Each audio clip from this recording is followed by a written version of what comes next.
태준의 손은 늘 거칠었다. 18살 남들이 교복을 입고 입시 학원을 전전할 때 그는 시장 골목에서 생선 상자를 날랐다. 부모를 일찍 여의고 세상에 홀로 던져진 태준에게 삶은 투쟁이었다. 그런 그가 삶의 이유를 찾은 것은 비가 억수같이 쏟아지던 어느 봄날이었다. 친척 집에서 쫓겨나 빗속에서 떨고 있던 15의 서윤을 발견한 것은 태준이었다. 서윤은 태준의 먼 친척뻘 되는 집안의 딸이었으나 부도와 사고로 부모를 잃고 천덕꾸러기가 되어 있었다. 젖은 강아지처럼 떨고 있는 그녀를 보며 태준은 다짐했다. 이 아이만큼은 이 지옥 같은 밑바닥에서 건져 올리겠노라고. 태준은 산동네 끝자락, 보증금도 없는 사골세 단칸방에 서윤을 데려왔다. 겨울이면 벽면에 성에가 끼고 여름이면 곰팡이 냄새가 코를 찌르는 방이었지만 두 사람에게는 유일한 삶의 터전이었다. 태준의 고생은 상상을 초월했다. 서윤의 학원비를 벌기 위해 그는 몸을 아끼지 않았다. 새벽 4시 얼어붙은 자전거를 몰고 신문을 돌리는 것으로 하루를 시작했다. 겨울바람에 튼살에서는 피가 맺혔지만 장갑 살 돈도 아까워 맨손으로 핸들을 잡았다. 낮에는 인력시장에 나가 건설 현장에서 일했다. 60kg 넘는 시멘트 포대를 등에 지고 가파른 비계를 오르내리다 보면 무릎 연골이 비명을 질렀다. 한여름 뙤약볕 아래서 아스팔트를 까는 일을 할 때는 탈진에 쓰러지기도 했지만 그는 응급실 대신 소금 탄물로 버텼다. 저녁에는 식당 불판을 닦았다. 독한 세제 때문에 지문은 점차 흐려졌고 뜨거운 불판에 댄 화상 흉터가 팔뚝 곳곳에 훈장처럼 남았다. 밤에는 대리운전 핸들을 잡았다. 술에 취한 고객에게 뺨을 맞거나 모욕적인 언사를 들어도 그는 웃으며 고개를 숙였다. 머릿속에는 오직 서윤의 문제집값과 다음 달 등록금 생각뿐이었다. 그의 손톱 밑에는 기름때와 굳은 살이 박여 있었지만 퇴근길 봉투에 든 붕어빵을 볼 때면 그의 입가엔 옅은 미소가 번졌다. 태준 오빠, 나 때문에 오빠 인생이 망가지면 어떡해. 나 그냥 공장이라도 갈까? 서윤이 낡은 문제집을 붙잡고 울먹일 때면 태준은 낮에 공사 현장에서 다친 손을 등 뒤로 숨기며 웃었다. 바보 같은 소리 마. 내 인생도 너를 통해 새로 쓰이고 있는 거야. 너는 공부만 해. 넌 예쁘고 똑똑하잖아.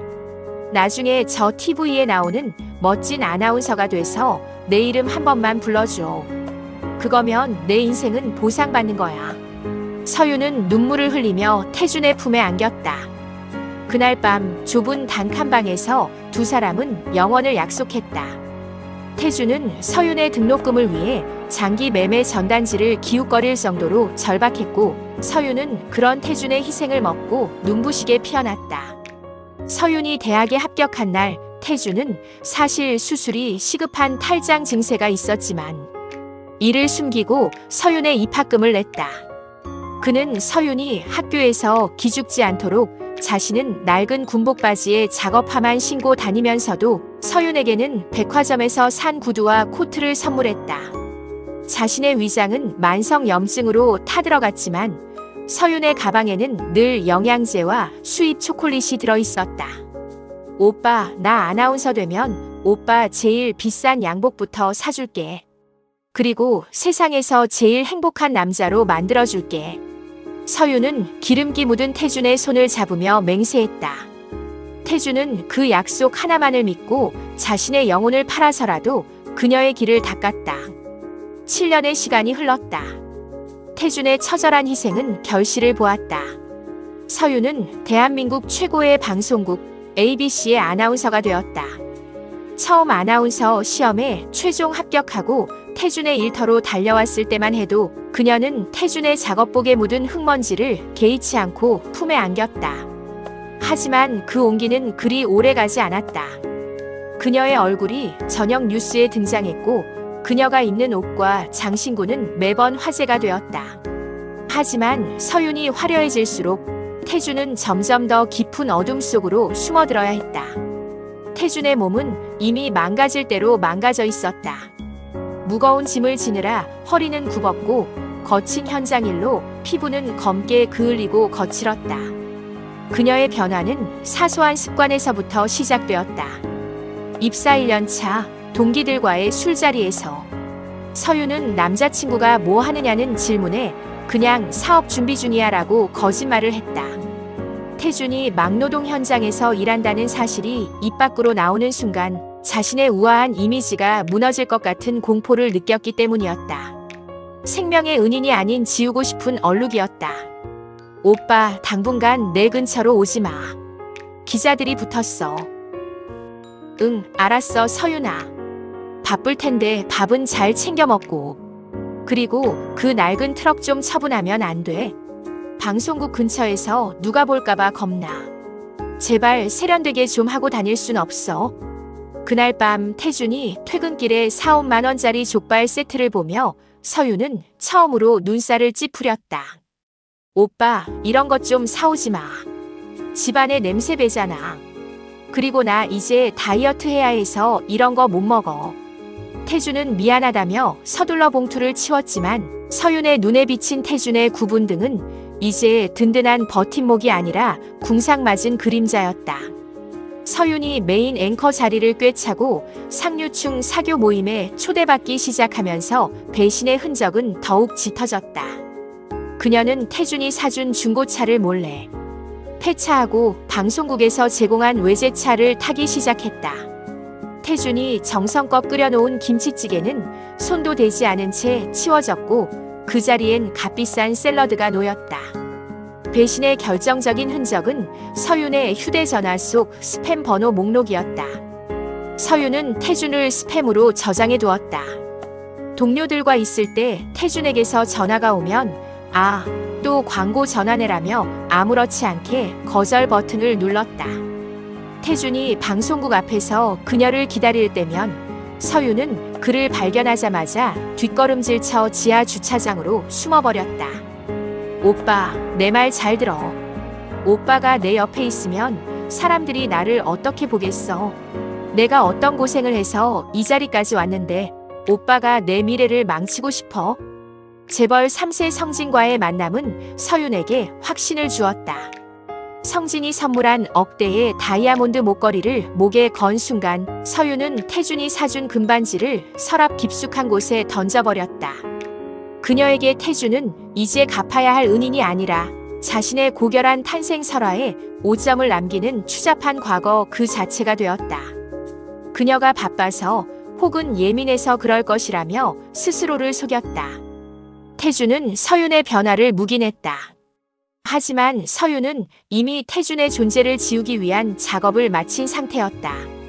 그녀는 태준 몰래 그의 명의로 되어 있던 전세 자금을 빼돌려 자신의 펜트하우스 잔금을 치렀고 태준이 보내준 생활비들을 과거 정산용으로 꼼꼼히 장부에 기록했다. 사랑의 헌신을 비즈니스적 채무관계로 치환해버린 것이다. 어느 날 서윤은 태준을 자신의 펜트하우스로 불렀다. 태준은 그녀가 좋아하는 꽃다발을 들고 설레는 마음으로 들어섰지만 서윤은 거실 한복판에서 싸늘한 표정으로 와인을 마시고 있었다. 어떻게 된 거야? 신문에 난 그 남자. 진짜야? 서윤은 대답 대신 테이블 위에 흰 봉투를 던졌다. 그 안에는 태준이 7년간 그녀에게 쏟아부은 돈을 원금과 이자로 계산한 명세서와 이별 합의서가 들어있었다. 오빠, 이제 우리 그만하자. 이 정도면 오빠 인생 새로 시작하기에 충분한 금액이지. 강남 아파트 한 채 값이야. 내 인생에서 오빠 몫은 여기까지야. 서윤아, 우리가 보낸 시간이 내 지문이 닳도록 불판을 닦으며 보낸 그 세월이 겨우 이 돈 몇 푼이었어. 착각하지 마. 난 이제 대한민국이 우러러보는 아나운서야. 오빠 같은 노가다꾼이랑 평생 단칸방에서 비린내 맡으며 살 줄 알았어. 수준 차이라는 거 이제 인정해. 오빠 손을 봐. 오빠의 그 굳은 살 박힌 손이 내 살결에 닿는 게 소름 끼치도록 싫어. 서윤의 말은 칼날이 되어 태준의 심장을 도려냈다. 서윤은 마지막 잡이라는 듯 조소 섞인 미소를 지으며 말을 이었다. 이 돈 받고 조용히 살아. 만약 방송국 근처에 얼씬거리거나 우리 관계 폭로하면 그땐 정말 오빠를 매장해버릴 거야. 난 힘이 있고 오빠는 없으니까. 태준이 들고 있던 꽃다발이 바닥으로 떨어졌다. 서윤은 그 꽃을 발로 밟고 안방으로 들어가 버렸다. 그것이 12년을 함께한 남자에 대한 서윤의 마지막 예우였다. 태준의 심장은 그 자리에서 난도질 당했다. 서윤에게 버림받고 쫓겨난 태준은 넋이 나간 채 낡은 1톤 트럭에 올랐다. 비가 억수같이 쏟아지는 밤이었다.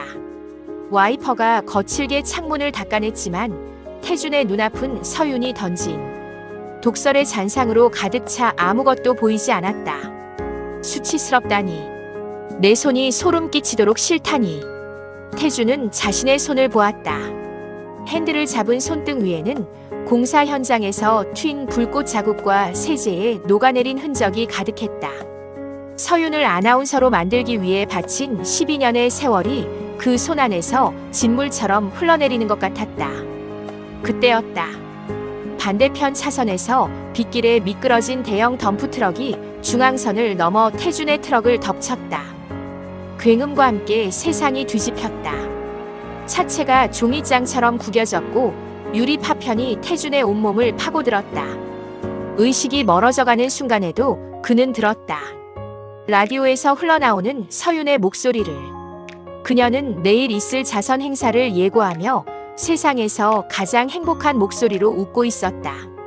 태준은 차가운 빗물을 삼키며 생각했다. 이렇게 죽을 순 없다. 너를 파멸시키기 전까지는 결코. 눈을 떴을 때 태준을 맞이한 것은 하얀 병실 천장이 아니라 고풍스러운 서재였다. 온몸은 붕대로 칭칭 감겨 있었고 뼈마디 하나하나가 비명을 질렀다. 그 침대 곁에 한 노신사가 앉아 있었다. 과거 태준이 대리운전을 하던 중 심장마비로 쓰러진 것을 발견해 병원으로 직접 업고 뛰었던 금융계의 거물 한중그룹의 최 회장이었다. 이제 정신이 드나? 자네 시신을 수습하려 했는데 명줄이 참 길군. 최 회장의 목소리는 건조했지만 깊은 울림이 있었다. 태준은 갈라진 목소리로 물었다. 왜? 저를 살리셨습니까? 최 회장은 태준의 눈을 빤히 들여다보았다. 자네 눈 속에 그 한이 내 발길을 붙잡더군. 사랑에 미친 놈은 흔하지만 그 사랑에 배신당해 영혼까지 불타버린 놈은 쓸만하거든. 자네 그 눈을 도구로 삼아보겠나? 내가 그 길을 열어주지. 그날 이후 태준의 삶은 지옥보다 더한 연옥이었다. 첫 1년은 육체의 재건이었다. 태준은 전신 성형수술을 받았다. 거칠고 투박했던 노가다꾼의 얼굴은 사라졌다. 날카로운 턱선, 얼음처럼 차가운 눈매, 그리고 신뢰감을 주는 깊은 목소리를 가진 이국적인 남자의 모습으로 탈바꿈했다. 수술 후 마취가 풀릴 때마다 밀려오는 극심한 통증을 태준은 서윤의 이름을 저주하며 견뎠다. 다음 2년은 두뇌의 무장이었다. 최 회장은 태준을 혹독하게 교육했다. 낮에는 거시 경제학과 기업 인수합병 이론을 머릿속에 집어넣었고 밤에는 실전 주식시장과 사모펀드의 생리를 익혔다. 태준은 현장에서 몸으로 익혔던 감각을 데이터와 결합했다. 건설 현장의 밑바닥 생리를 알기에 건설사 주식의 허점을 꿰뚫었고 서윤이 일하는 방송국 지배구조의 약점을 파악했다. 최 회장이 혀를 내두를 정도로 태준은 무섭게 몰입했다. 그는 단순히 돈을 버는 법이 아니라 한 인간의 사회적 기반을 뿌리째 뽑아버리는 파멸의 공식을 연구했다. 태준아, 돈은 칼이다. 누군가를 지킬 수도 있지만 가장 깊은 곳을 찌를 수도 있지. 너는 이제 그 칼을 휘두르는 법을 배웠다. 3년이 지났을 때 거울 속의 남자는 단정한 수투핏, 우아한 와인 매너, 그리고 5개 국어에 능통한 사모펀드 블랙 스완의 수장, 제임스 리가 서 있었다. 그는 서윤이 그토록 원하던 수준 높은 인간의 완벽한 표본이 되었다. 그는 자신의 거친 손을 가리기 위해 늘 명품 가죽 장갑을 꼈다. 장갑 속의 굳은 살은 이제 그가 가진 가장 날카로운 무기가 되었다. 태준, 아니 제임스 리는 최 회장에게 큰 절을 올리고 서재를 나섰다. 준비는 끝났습니다. 이제 그녀를 제가 만든 신기루 속으로 초대할 시간입니다. 제임스 리의 첫 행보는 ABC 방송국의 지분을 은밀히 사들이는 것이었다. 그는 서윤이 진행하는 뉴스 프로그램의 시청률 추이와 광고주 목록을 분석했다. 그리고 그녀가 가장 갈망하는 신분 상승이라는 욕망을 미끼로 쓰기로 했다. 서윤은 아직 꿈에도 모르고 있었다. 자신이 그토록 멸시하며 버렸던 그 남자가 이제 자신의 목줄을 쥘 거대한 포식자가 되어 돌아왔음을. 제임스 리는 서윤의 화려한 화보가 실린 잡지를 천천히 찢으며 나직하게 은조렸다. 기대해, 서윤아. 내가 오른 그 자리가 얼마나 높은 곳인지, 그리고 그곳에서 떨어질 때 얼마나 긴 비명이 터져 나올지. 복수의 서막은 그렇게 소리 없이 그러나 치명적으로 올랐다. 한편 서윤은 승승장구하고 있었다. 재벌 3세와의 결혼을 앞두고 있었고 정치권 진출설까지 돌았다. 그녀는 자신의 과거를 완벽히 세탁했다고 믿었다. 이태준이라는 남자는 이미 죽었거나 어딘가에서 폐인처럼 살고 있을 거라 확신했다. 그때 제임스 리가 나타났다. 그는 ABC 방송국의 최대 주주 지분을 은밀히 매입하기 시작했다. 동시에 서윤이 진행하는 프로그램의 메인 스폰서로 등장했다. 서윤은 젊고 유능하며 막대한 부를 가진 제임스 리에게 노골적으로 접근했다. 결혼을 약속한 재벌 3세보다 그가 더 매력적인 먹잇감으로 보였기 때문이다. 제임스 리로 돌아온 태준의 복수는 정교한 거미줄과 같았다. 그는 서윤이 가장 갈망하는 두 가지, 돈과 명예를 미끼로 던졌다. 그는 먼저 서윤이 진행하는 메인 뉴스의 단독 협찬사로 블랙스완 사모펀드를 내세웠다. 방송국 윗선에 압력을 넣어 서윤이 자신을 직접 인터뷰하게 만들었다. 스튜디오의 차가운 조명 아래 두 사람이 마주 앉았다. 서윤은 눈앞에 완벽하고 세련된 남자가 자신이 벌인 막노동자 태준이라는 사실을 꿈에도 몰랐다. 오히려 그녀는 제임스 리의 막대한 부와 권력에 도취되어 유혹의 눈빛을 보냈다. 제임스님, 이번 자선 파티에 꼭 모시고 싶어요. 서윤의 교태 섞인 목소리에 태준은 속으로 차갑게 웃었다.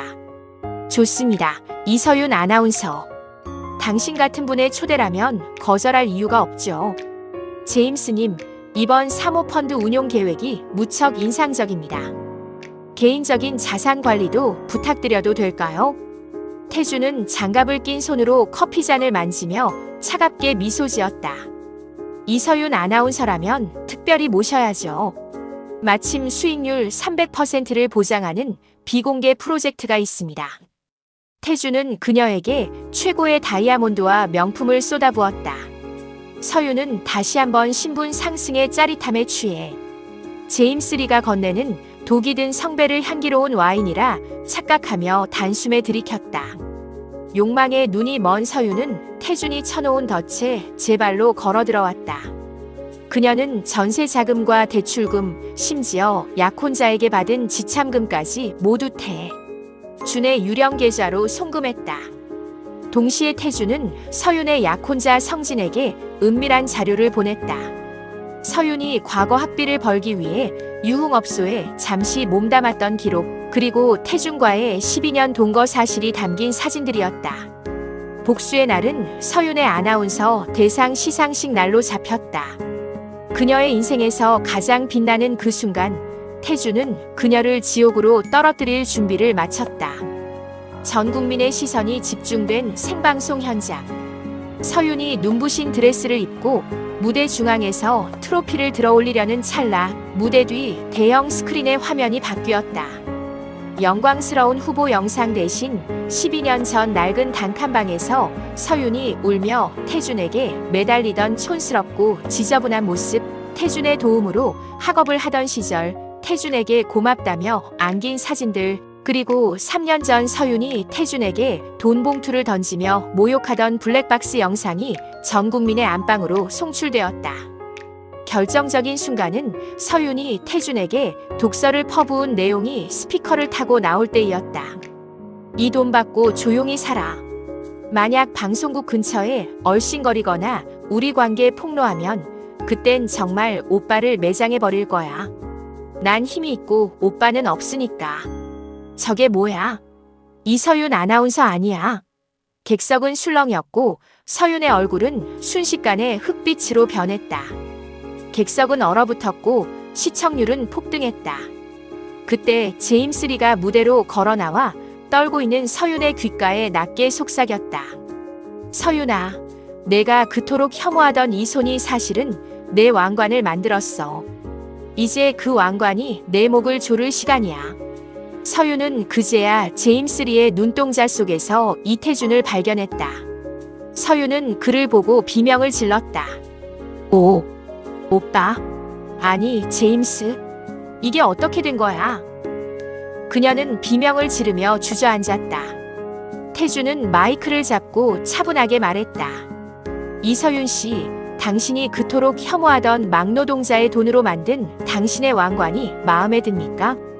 이제 그 왕관의 무게를 감당할 시간입니다. 서윤의 몰락은 처참했다. 방송국에서 영구 제명되었고 모든 광고주로부터 수십억 대의 손해배상 청구가 들어왔다. 재벌 약혼자는 파혼을 선언했고 그녀 모든 재산은 태준이 미리 설계해둔 투자 사기에 휘말려 압류되었다. 한때 화려한 펜트하우스에 살던 그녀는 쫓겨나 차가운 콘크리트 바닥에 주저앉았다. 태준은 마지막으로 그녀를 찾았다. 그녀가 예전에 자신을 버렸던 그 어두운 골목이었다. 서윤은 헝클어진 머리와 초점 없는 눈으로 태준의 구두를 붙잡았다. 오빠, 내가 잘못했어. 제발 한 번만 살려줘.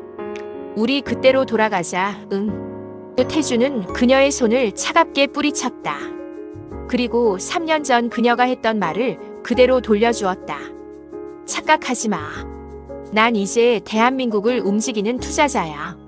너 같은 낙오자랑 무슨 이야기를 하겠어. 수준 차이라는 거 이제 인정해.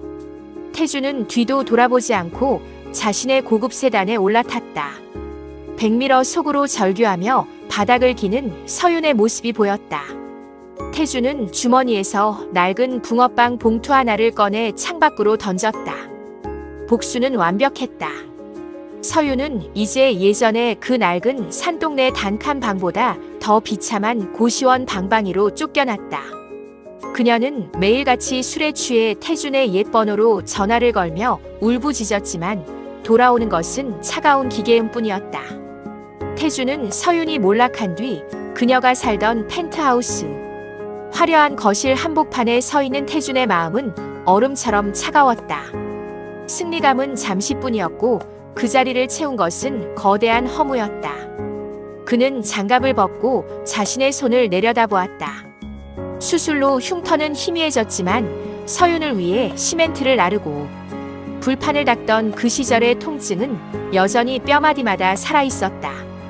복수가 끝나면 가슴속 한이 다 타버려 시원할 줄 알았건만 남은 것은 검게 그을린 잿더미뿐이었다. 태준은 서윤과 함께 살던 시절 그녀의 합격 소식을 듣고 샀던 낡은 일기장을 꺼냈다. 서윤이가 웃으면 세상이 다 환해지는 것 같다. 내 어깨가 조금 더 무거워져도 좋으니 그녀만은 평생 저 빛 속에서 살게 해주고 싶다. 하며 그토록 사랑했던 여자를 자신의 손으로 죽였다. 지금 세상의 비난을 받는 아나운서 이서윤은 파멸시켰지만 동시에 그가 목숨보다 아꼈던 어린 시절의 서윤마저 영영 잃어버린 것이다. 태준은 화려한 창밖의 야경을 보며 소리 없이 눈물을 흘렸다. 서윤아, 우리는 왜 이렇게 된 걸까?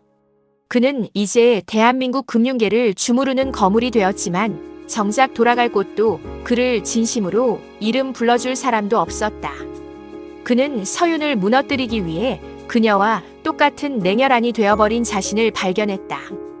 가장 잔인한 복수는 결국 자신의 영혼까지 파괴하는 일이었음을 태준은 무너진 펜트하우스 창가에서 뼈저리게 느꼈다. 태준은 마지막으로 서윤에게 짧은 메시지를 남겼다. 내가 말한 수준 차이, 이제는 알 것 같아. 하지만 서윤아, 난 내가 가졌던 그 높은 곳의 신기루보다 우리가 함께 끓여 먹던 그 비린내. 나는 라면 한 그릇이 더 그리워. 태주는 휴대전화를 창밖으로 던졌다. 12년의 순애보와 3년의 피비린내 나는 복수국이 서울의 차가운 어둠 속으로 추락했다. 태주는 혼자 남은 거실에서 자신의 거친 손을 어루만지며 다시는 오지 않을 그 시절의 서윤을 그리워하며 길고 긴 오열을 터뜨렸다. 복수는 끝났고 남자는 가장 높은 곳에서 가장 지독한 고독을 맞이했다.